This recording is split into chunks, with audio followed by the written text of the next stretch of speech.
My husband and I used to live in a 100-year-old, hand-built craftsman home. Anytime we would change something, paint, hang pictures, etc., we would hear footsteps, doors slamming, and glass breaking and find our things moved around. Neither one of us ever felt alone in the house either. However, it never felt scary or dangerous until we started having marital problems. Long story short, after an incident, I asked my husband to leave, and he went to stay with his parents for a few days. It was really looking like we were headed for divorce. One day, he came to the house to get some of his things. We were standing in the kitchen talking before he was going to leave, and the lights flickered and the back door slammed. We heard heavy footsteps running up and down the basement stairs, followed by a bunch of crashing noises. It was the first time that I felt true terror being in that house. We both checked the basement, and there was no one there, but we could hear the noises continuing upstairs. I burst into tears and told him I did not feel safe staying in the house alone. He said he would stay over and sleep in the guest room, and as soon as he said that, the noises stopped. We ended up going to counseling and working things out. 8 years later, and we're still married, have 2 kids, and are happier than ever. That darn ghost saved my marriage.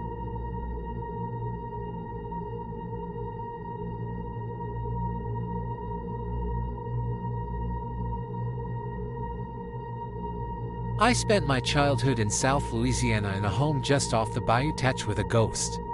My 83-year-old mother lives there to this day. We often saw a translucent young man walking slowly across the front window and through the yard. Lamps and radios turned themselves on and off all hours of the night.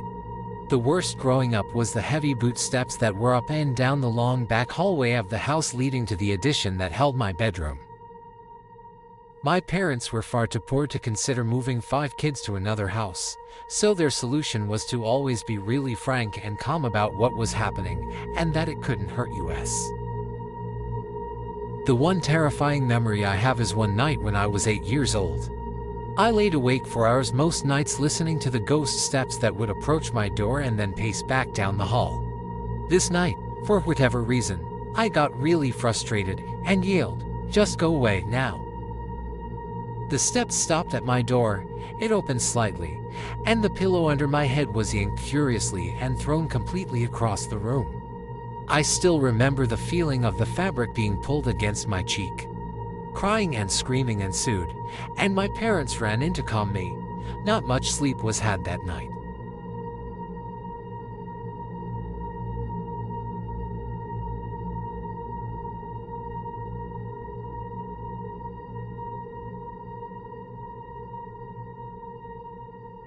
After both of my grandparents had passed, my 6-year-old son and I moved into their home. It has been in our family since the 1960s.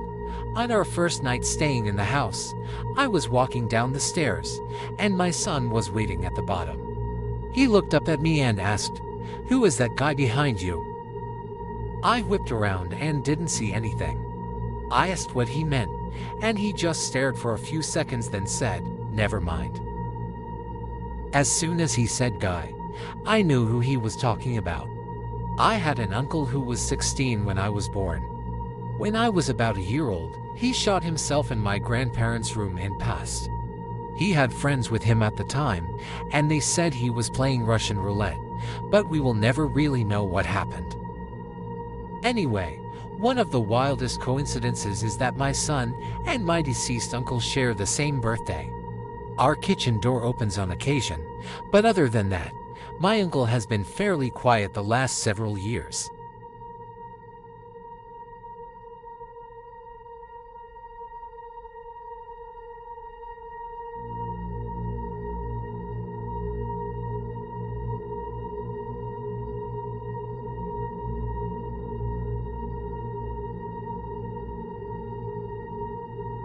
I lived with my mom and grandmother in a house outside of Gettysburg, PA, technically cash down and super close to all the spooky stuff. My grandparents built their house on a mountain in 2000. There was nothing on the land before, but being so close to Gettysburg, it's not surprising that we still have creepy stuff happening in our house. Double quotes. One time, I went to the kitchen to get a soda and went back to my room in the basement. There were 5 bedrooms upstairs, but the vibes upstairs were OFF and mom, and I refused to sleep up there. I set my drink on my desk and went to take my dog out. When I came back inside, my drink was gone. I looked all over my room, went back to the kitchen, but couldn't find it anywhere. I figured I was losing it and went to take a shower, and when I opened the curtain, my drink was in the shower. Another time, I was sleeping. I am a heavy sleeper. I've slept through fire alarms. I don't wake up easily and heard my name whispered, which woke me from a dead sleep. On multiple occasions, my mom had seen me walk by her, and when I actually entered the room, she looked at me like I'd grown 3 heads, convinced that I'd been in the room long enough to have a conversation.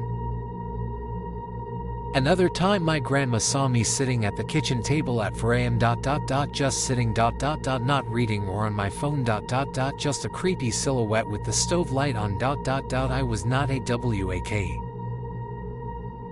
My mom also got home from work like 4 p.m., so sunny and bright, and said I was in the backyard and didn't answer when she called down to me. She figured I had headphones or something in and went inside and found me passed out on the couch and shook me awake, asking why I was messing with her. All around creepy place, especially since something kept impersonating me, which isn't always a great omen, but at least I never saw myself.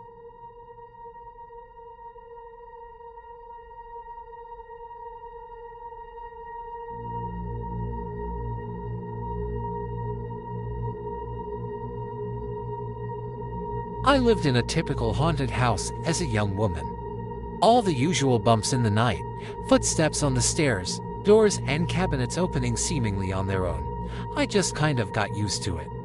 One day, I was standing at my kitchen sink and looked over my left shoulder to see what I can only describe as a glitch in the matrix.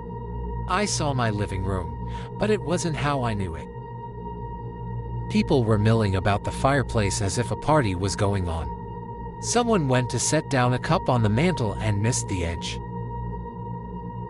Just as the cup came crashing down to the floor, the scene changed back to my modern-day living room setup. It was bizarre, to say the least, and still after over 20 years, I have difficulty truly explaining exactly what I saw for a moment in time.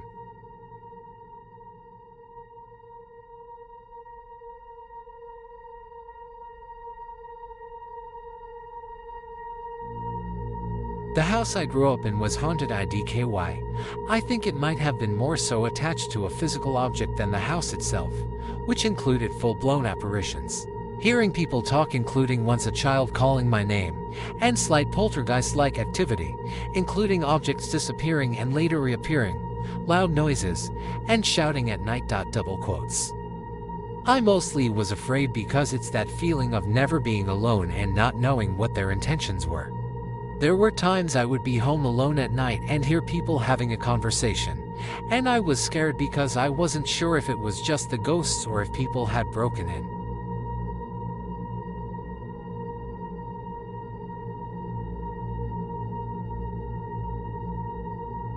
I have so many stories. I lived in a very active haunted house from the age of 6 to 22. You could not go more than a few days without seeing someone who wasn't there on the steps or in window reflections. Seeing things moving, hearing someone run the hallway and steps, hearing voices calling your name when home alone, or hearing voices in another room, only to open the door and find the room empty. Double quotes. I saw the first apparition when I was 6. A woman in white followed my mom into her bedroom. The last experience I had there was the night before we moved out. Activity had been high all week, but that last night, I saw the man on the steps. I smiled at him and said, "I'll miss you guys," as I walked up the steps. I could fill pages with what myself, my family, and my friends experienced in that house. I still miss it sometimes.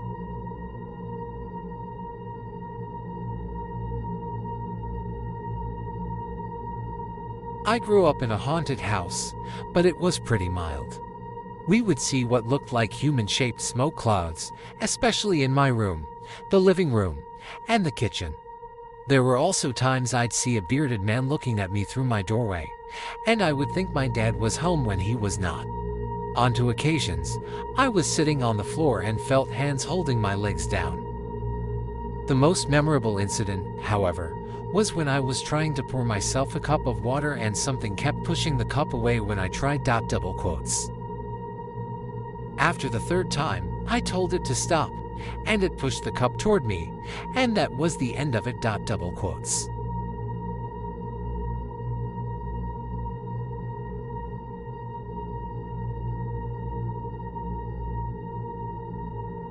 I currently live in a haunted house and really, it's great. Our ghost, who we have several names for: Salty Ghosty, Salty One, SG, is honestly cool. I think he's just lonely. Someone did die in our home 20 years ago, and he never seemed to leave. He's pretty inactive spring through early fall and makes himself known again by slamming our bedroom door. He moves specific figures around in the TV room. He also likes messing with the blinds. But when he's feeling salty and moody, that's when he messes with the doors. So, I talk out loud, and he settles down. It's never felt malicious, it's never felt evil. I just think he's not ready to move on just yet, so we're not forcing him to. One cat really likes him, too, lol. So we have a chill ghost. I have always told him that when he's ready to move on, move the fan pin on my shelf, and I will make it happen.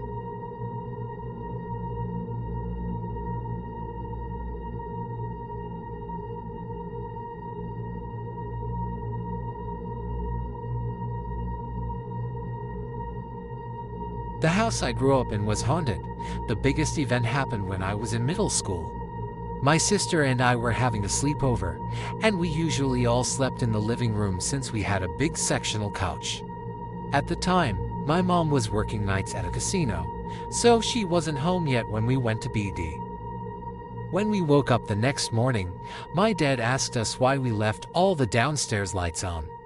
This was weird because we had several overhead lights in our house, and when they were all on, they lit up the whole downstairs. When we had sleepovers, we tended to leave the oven light on for mom or dad if they were coming home late from work, but not the overhead lights.